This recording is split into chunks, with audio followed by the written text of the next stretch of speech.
ఆస్తుల కోసం కొట్టుకుని వీధిన పడ్డ మంచు కుటుంబం వివాదంలో మరో ట్విస్ట్ చోటు చేసుకుంది. సినీ నటుడు మంచు మోహన్ బాబు భార్య నిర్మల పహాడీ షరీఫ్ పోలీసులకు ఓ లేఖని రాశారు. డిసెంబర్ 14న జరిగిన వివాదంలో తన పెద్ద కుమారుడు మంచు విష్ణు తప్పు లేదని నిర్మల లేఖలో స్పష్టం చేశారు.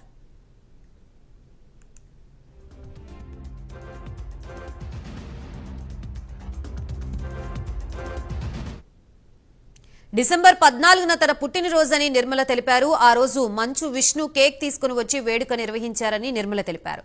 ఆ రోజు సీసీ ఫుటేజ్ ని బయటపెట్టి మంచు విష్ణు గొడవ చేశారని, తన చిన్న కుమారుడైన మంచు మనోజ్ పోలీసులకి తప్పుడు సమాచారం అందించారని నిర్మల చెప్పారు.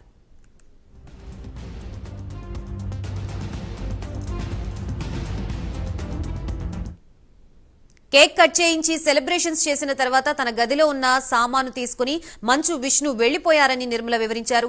మనోజ్ కి తమ ఇంట్లో ఎంత హక్కుందో విష్ణుకి కూడా అంతే హక్కుందని నిర్మల స్పష్టం చేశారు. తన పెద్ద కొడుకు విష్ణు ఎటువంటి దౌర్జన్యంతో కానీ మనుషులతో కానీ ఇంట్లోకి రాలేదని, గొడవ చేయలేదని నిర్మల తేల్చి చెప్పారు.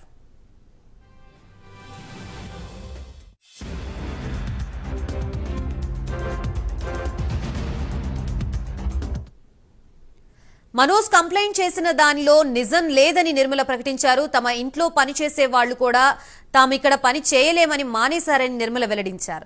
ఇందులో విష్ణు ప్రమేయం ఎంత మాత్రం లేదని నిర్మల స్పష్టం చేసినట్లుగా తెలుస్తోంది. ప్రస్తుతం ఇదే అంశానికి సంబంధించి మనకి పూర్తి వివరాలు అందించడానికి మా ప్రతినిధి కుమార్ సిద్ధంగా ఉన్నారు. Kumar, thank you Gayatri. మొత్తానికి ఏదైతే మంచు ఫ్యామిలీలోని విభేదాలు ఇంకా కొనసాగుతున్నాయని తెలుస్తుంది. ముఖ్యంగా ఏదైతే గత 2 రోజుల క్రితం మంచు మనోజ్ మరొకసారి ఏదైతే పహాడీ షరీఫ్ పిఎస్కి వెళ్ళి మంచు విష్ణుపై అయితే ఒక కంప్లైంట్ అయితే చేశారు. ముఖ్యంగా 2 రోజుల క్రితం మంచు మనోజ్ జల్పల్లిలోనే తన నివాసంలోనే ఒక పార్టీ ఏర్పాటు చేసుకున్నాడు. ఈ పార్టీ ఏర్పాటు చేసుకున్న సమయంలోని మంచు విష్ణు అలాగే మంచు విష్ణు అనుచరులు కూడా అదే సమయంలో జల్పల్లిలో నివాసానికి అయితే రావడం జరిగింది. నివాసానికి వచ్చి తన జనరేటర్లోని పంచదార వేశారంటూ కూడా ఏదైతే ఆగ్రహం వ్యక్తం చేస్తూ కూడా పహాడీ షరీఫ్ పిఎస్లోనైతే ఒక కేసు అయితే ఫైల్ చేశారు. ఈ నేపథ్యంలోనే తాజాగా ఏదైతే మంచు మనోజ్ చేసిన కంప్లైంట్ పై ఏదైతే మోహన్ బాబు భార్య అలాగే మంచు విష్ణు మనోజ్ తల్లి ఏదైతే నిర్మలా మోహన్ బాబు అయితే ఒక బహిరంగ లేఖ అయితే విడుదల చేశారు. ముఖ్యంగా పహాడీ షరీఫ్ పిఎస్కి సంబంధించి సిఐకి అయితే ఈ లేఖనైతే పంపించడం జరిగింది.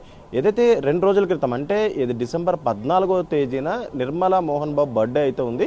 ఈ నేపథ్యంలోనే మంచు విష్ణు కేవలం కేక్ కట్ చేయడానికి జల్పల్లిలోని తన నివాసం దగ్గరకు అయితే రావడం జరిగింది. వచ్చి కూడా కొద్దిసేపు వరకు కూడా నిర్మలాతోనే ఉండి కేక్ కట్ చేయించి ఆ తర్వాత తన గదిలో ఉన్న కొన్ని సామాన్లు తీసుకెళ్తూ కూడా అక్కడి నుంచి వెళ్ళిపోయారంటూ కూడా ఈ లెటర్లు అయితే రాయడం జరిగింది. అలాగే మరొక పక్క మంచు మనోజ్ చేసిన ఆరోపణలన్నీ కూడా అవాస్తవం అంటూ కూడా ఏదైతే ఈ లెటర్లో రాయడం జరిగింది.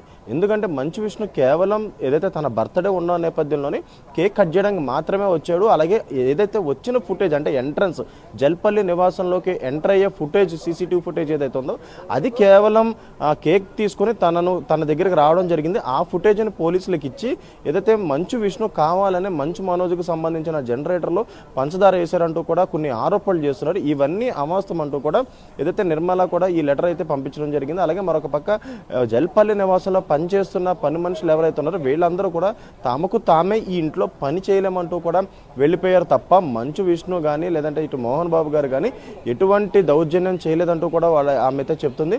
ముఖ్యంగా ఏదైతే గత వారం రోజుల నుంచి కూడా మంచు ఫ్యామిలీలో తగాదాలు అయితే తారాస్థాయికి చేరిన సమయంలోని ఇటు సుధీర్ బాబు కూడా ఏదైతే వీళ్ళందరికీ నోటీసులు ఇవ్వడం జరిగింది. నోటీసులు ఇచ్చిందే కాకుండా ముఖ్యంగా మంచు విష్ణు మంచు మనోజ్ ఇద్దరూ కూడా ఏదైతే సిపి ముందే హాజరయ్యి ఎటువంటి గొడవలు సృష్టించామంటూ కూడా ఏదైతే బాండ్స్ కూడా ఇవ్వడం జరిగింది. ఈ నేపథ్యంలోనే మంచు మనోజ్ మరొకసారి ఈ కంప్లైంట్ చేయడం, ఇప్పుడు నిర్మల కూడా దీనిపై స్పందించడం కూడా ఏదైతే తీవ్ర చర్చనాంశం అయితే అవుతుంది. ముఖ్యంగా మంచు మనోజ్ పెట్టిన కంప్లైంట్ అబద్ధం అంటూ కూడా నిర్మలా మోహన్ బాబు అయితే ఈ లెటర్ అయితే పహాడీ షరీఫ్ పిఎస్కి అయితే పంపించడం జరిగింది. Gayatri, right, thank you for the update Kumar.